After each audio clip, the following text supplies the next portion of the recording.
Ir 2021. gada 12. septembris un mūsu kemperis ir sagatavots apmēram mēnesi ilgam braucienam pa Eiropu. Īsumā gribēju jums parādīt, kā tad viņš mums izskatās. Tātad te pa ieejas durvīm iekšā mums priekšā stāv gaisa kondicionieris, kas darbojas uz 220 voltiem. Un ir domāts, ja mēs noparkosimies, kur būs siltas naktis, lai mums nebūtu jākarst, mēs varam pieslēgt pie strāvas un dzesēties.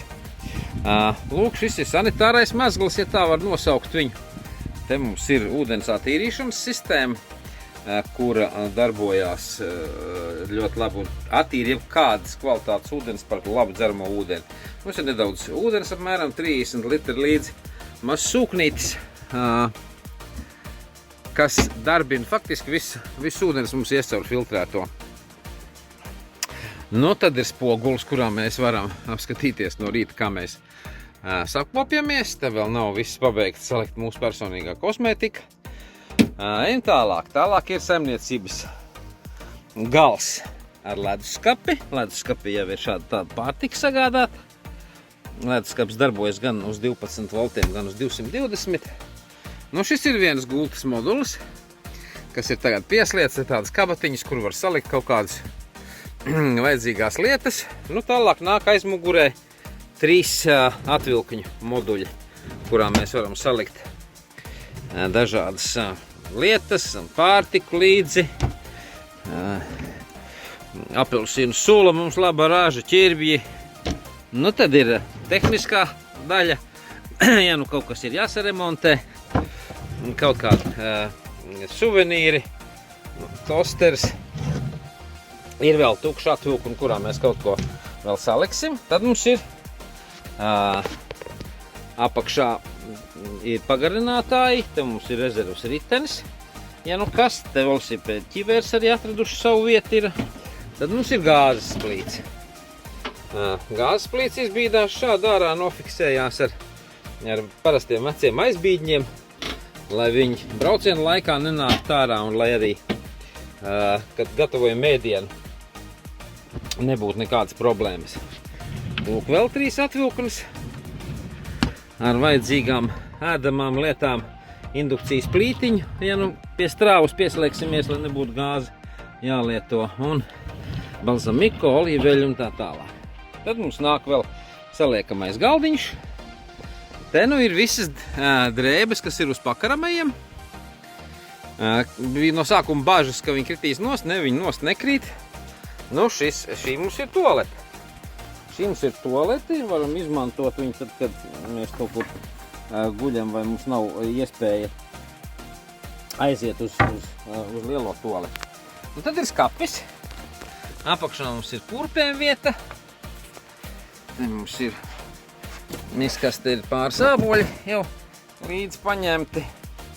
Nu, skapis tātad arī ar visām vajadzīgām lietām, ar pārējām drēbēm, kas ir velkams mugurā, ar barību sunim. Tātad skapīte saistāsās ciet ar šādu te krampīšu palīdzību visām atvilknēm. Ir tā saucamie bērnu slēdzīši, kur viņš tā arī izmanto priekš bērniem. Ir mums maz bērnu mājās, lai virtuvē viņi nelīst klāt atvilknēs, ja jūs aiztaisiet nolūku un braucienu laikā viņš vaļā netaisās, viņi tālāk attais vaļā ar magnētiņu. Nu, un 2 sēdvietas mums, 3 faktiski, mums 2 un sunim. Tā kā televizors, nu, faktiski viņš darbojas kā monitors, viņu var pieslēgt klāt ar USB vai HDMI, un apakšā mums vēl ir arī sildītājs, ķīniešu ražojums, apmēram 10 reiz lētāks kā vācu analogi, bet kalpo tikpat labi. Nu tā, mēs esam gatavi savam ceļam, sekojiet mūsu nākošajām pārēdēm.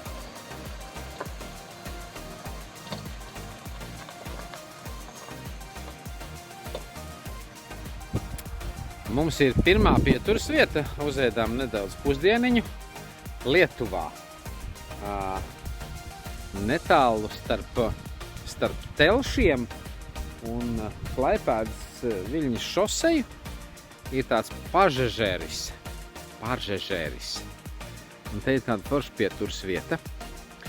Un izskatās, ka sezona caurka un foršs silts laiks ir.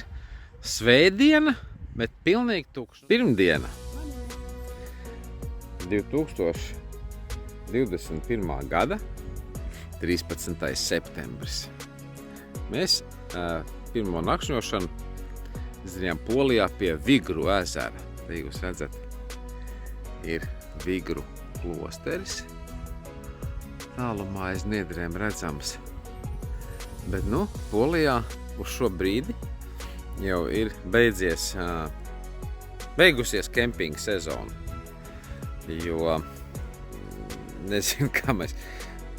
Laikam mums speciāli attaisīja vaļā. Mums viss lielais kempings ir vieniem pašiem. Privātā peldvieta, privātās nojums ar elektrību. Un īstenībā šeit ir forša vieta, kur palikt, jo apkārtne ir skaista. Viss ir labi iekārtos, nopļauts elektrība, galdiņi. Tā ka šī ir laba vieta, ja jūs braucat ar kemperi vai pat ar telti, kur palikt pa nakti, netālu no Suvalkiem. Mēs ar Viku paņēmām, ar velosipēdu atbraucām līdz Vigru klosterim un bazilikai. Tā te izskatās. Esat katoļi, tad šodien jums būs ļoti interesanti apcīt. Labrīt! 14. septembra rīts. Mēs esam pārlaiduši nakti netālu no Varšavas, kāds kilometrs 60. aiz Varšavas uz Lodzes pusi, vietiņāk saucās Zimjani. Pilnīgs tukšums atkal, sezona ir Polijā beigusies, kaut gan naktis bija diezgan silta, ap 15 grādiem.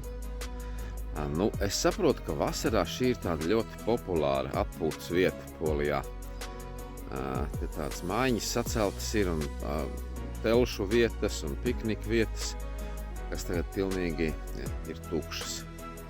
Vienīgā problēma šeit bija atbraukt, jo vietiņa atrodās blakus jaunajai Poznaņas trasei, kas ar laiku droši vien būs maksas trase. Un, lai tu tiktu no tās potenciālās maksas trases nost, ir faktiski tev kaut 50 km pa diezgan sliktiem ceļiem jābrauc bez navigācijas. Es pat nestādos priekšā, kā to var izdarīt. Tā kā faktiski šeit braukt nakti pārlaist ir diezgan problemātiski no lielās strāses, bet vietiņa, kur sunim izskrieties, ja jums līdzi ir suns, ir vienkārši fantastiska. Braucam mēs garām Dresdenei uz Cvikavas pusi. Šī ir ar vācu ikdiena. Ik pa laiciņām, protams, ir sastrēgumi. Tāds interesants dzelzceļa viadukts.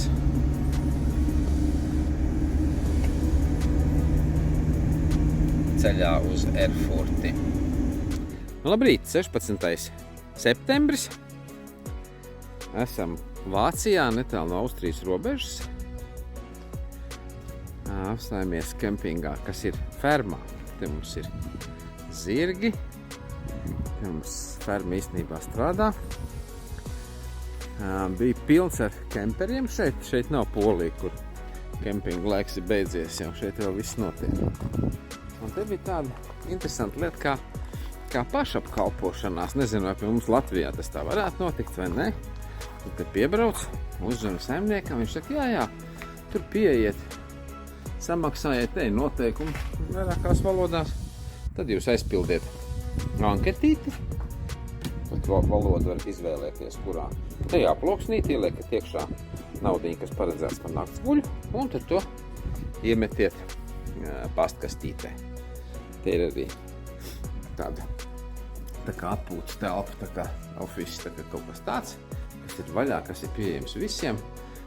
Ja lietas ir vai slikts laiks, var nākt šeit, patusēt, un šeit stāv leduskapītes. Es no sākuma domāju viesiem kaut ko paglabāt. Un tad pienāk klāt, attais vaļā. Te mums ir augsts saules, augsts radlerīts. Blakus mums ir naudas kastīte un cena lūdzu. Maliņš €1,50, redolīts €1,50. Ja? Iemetiet naudiņu un jūties labi.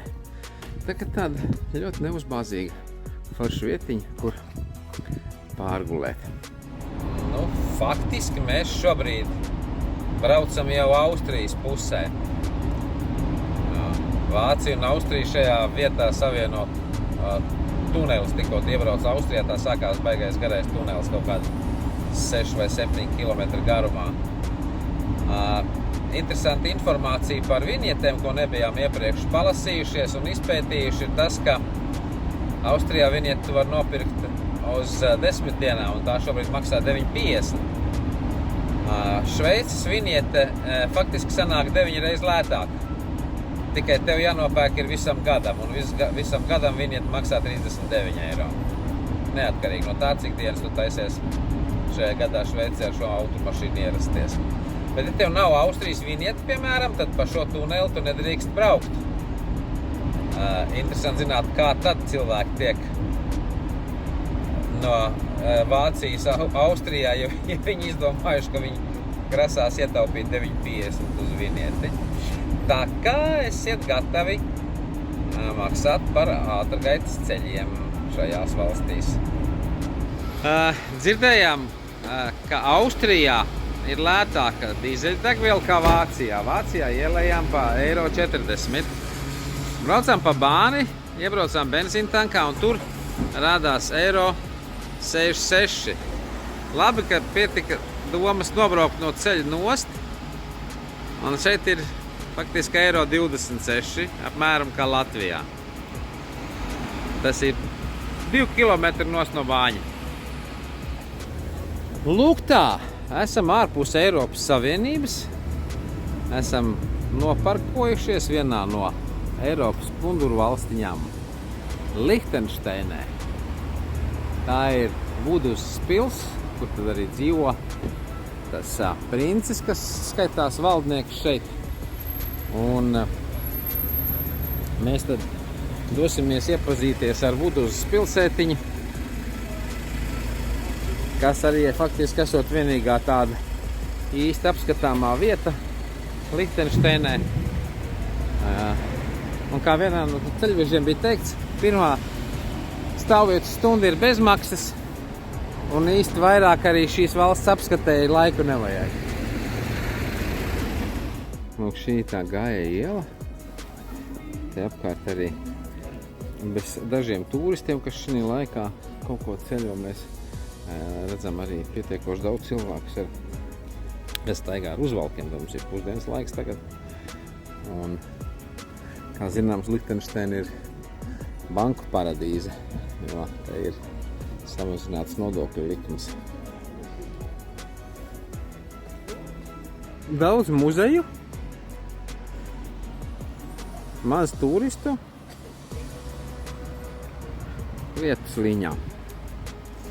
Tā kā droši vien dosimies arī drīz uzbrauksim augšā uz to pili iespējams, un tad dosimies tālāk uz Šveici. Nu tā, šodien mēs 16. septembris 2021. gads, un mēs braucam uz Lihtenšteinas prinča rezidenci. Un tā atrodas kalnā augšā. Un tā redziet, mēs te lejā paliek pati pilsēta pie kājām. Un te mēs braucam uz pīli augšā. Nu, esam pabraukuši bišķi augšā kalnos, te viss notiek. Fermeri pārvadā govis. Un tas viss notiek pie pašas Lihtenšteinas prinča rezidences, pie Vuduzas pils. Un, kā redzat, laiciņš mums šodien nepārāk. Tā būtu fonā brīnišķīgi kalni, tie šobrīd ir mākoņos. Nu, pils ir darbojošās prinča rezidence, tā kā te viss ir privātais. Te ir sargbūdiņi, viss arī ciet. Privāti, viss ir privāti. Un tā kā varam tik no ārpuses apskatīties, atzīmēties, kas esam te bijuši. Un doties atkal tālāk. Tāda lūk Vaduzas pils. Paejot te pa tādu gājiet aciņu uz priekšu. Nu jā, saulainā laikā, protams, būtu cits skats, vai ne? Nu, ko? Nākošais brauksim tā kā saulīt spīdēs. Dodamies prom no Lihtenšteinas. Te maz brīdinājums visiem ceļotājiem, kas iebrauc Šveicē un Lihtenšteinē. Atcerieties, kā visu to, ka tā ir Eiropas ekonomiskā zona. Šeit 1 megabaits interneta maksā no 5 līdz 8 eiro par 1 megabaitu. Tā kā mēs te uz kādiem 100 eiro ieberzāmies, uzmanieties jūs arī. Nu, šobrīd esam Šveicē, pa ceļam uz Lugano. Piestājām te starp kalniem bišķi atpūsties, uzēst varbūt saldējumu. Nu, tik daudz tuneļiem. Mēs pat Norvēģijā braucot, man liekas, neesam cauri braukuši. Un upīt vis cauri gar šosejiem blakām kalni. Nu, šodien gan saulīt, redziet, nav mākoņi. Nu, Šveice skaista, jā. Skaista, dārga un skaista zeme. Ātrums 100, šis ir maksas ceļš. Es nezinu, vai te kaut kur izdosies parādīt, kāds izskatās bezmaksas ceļš. Mums navigators rādīja, ja jūs gribat aizbraukt no Lihtenšteinas līdz Lugano pa maksas ceļu, tad tas ir 2 stundas ar minūtēm. Ja jūs gribat aizbraukt pa bezmaksas ceļiem, tas ir 4 stundas ar minūtēm. Tā kā, ja jums gribās ekstrēmus piedzīvojumus, varat izvēlēties braukt pa mazajiem līkošu celiņiem. Arī asfaltēt, bet nu, diezgan bīstami.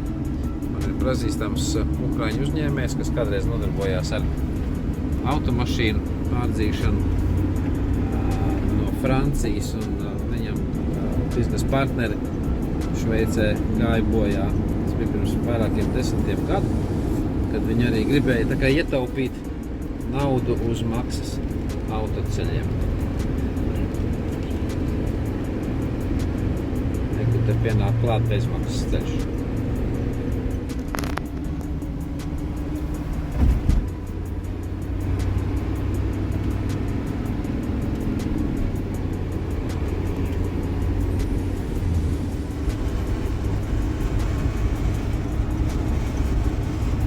Tīks cietoksnis uz kalnu nogāzēm. Nu, tāds lūk interesants tunelītis gar Lugano ezeru. Mēs tagad dodamies virzienā no Šveices uz Itāliju.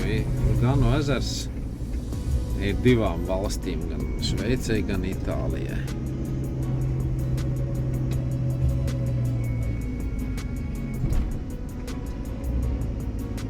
Ar skaistu zaļu ūdeni. Nu, darbdienas beigas, visi dodās mājās. Arī droši vien itāļi, tie, kas strādā Šveicē, dodās mājās uz vakariņām. Nu, lūk, robeža, pēdējā iespēja iegādāties degvielu par dārgajiem Šveices frankiem. Tā mēs dodamies ārā no Eiropas ekonomiskās zonas, dodamies iekšā Itālijā. Brīdī mēs braucam pa Itāliju, pa Lombardiju. Kur mums arī brīdina, kad būs sastrēgumi. Tāds foršs tunelīts ar skatu uz ezeriku pa brīdiņam. Itālijas robežsargi mūs apturēja un gribēja ar mums kaut ko sākt sarunāties, bet tad ieraudzīja aizmugurē pakārts velospēds, paprasīja kamper, nu tad bye. Varbūt domāju, ka mums autobusiņš kaut ko vedam mēs te, nelegāļus.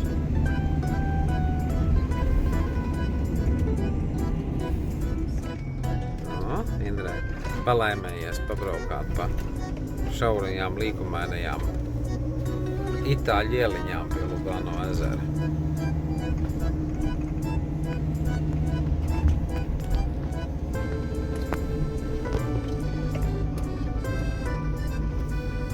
kāds itālis brauks pretī, viņam būs jābrauc atpakaļ.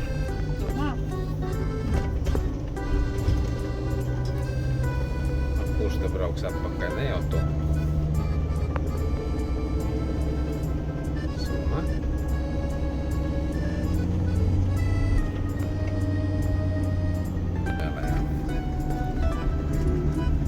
Šis ir pareizais ceļš, ko mēs izvēlējāmies. Lai apskatītos Gano ezera krāšņumus. Nu, īstā itāļu garša klausās te. Par šito celiņu braucot te. Nu tā, mēs esam Itālijā, 17. septembris 21. gads, un braucam uz Como ezeru.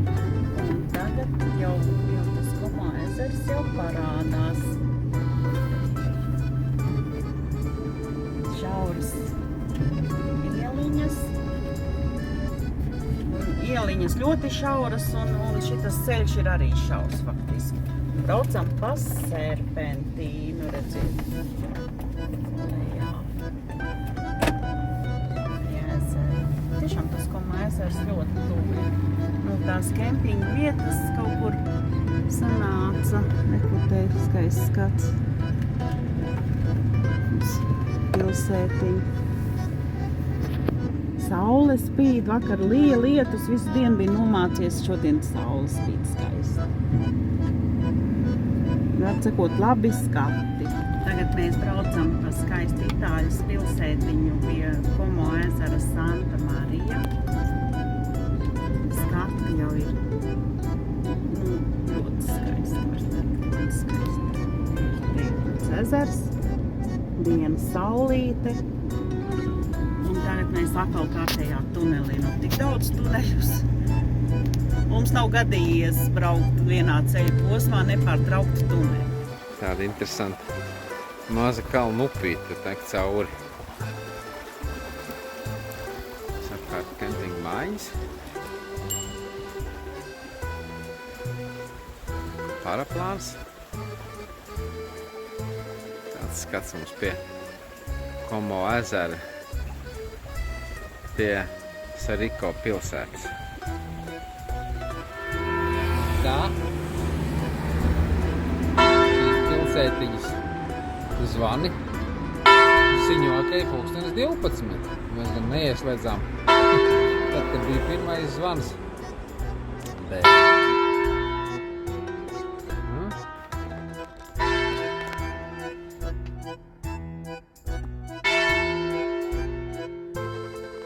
Skaisti Itālijas pilsētiņa pie Como ezera.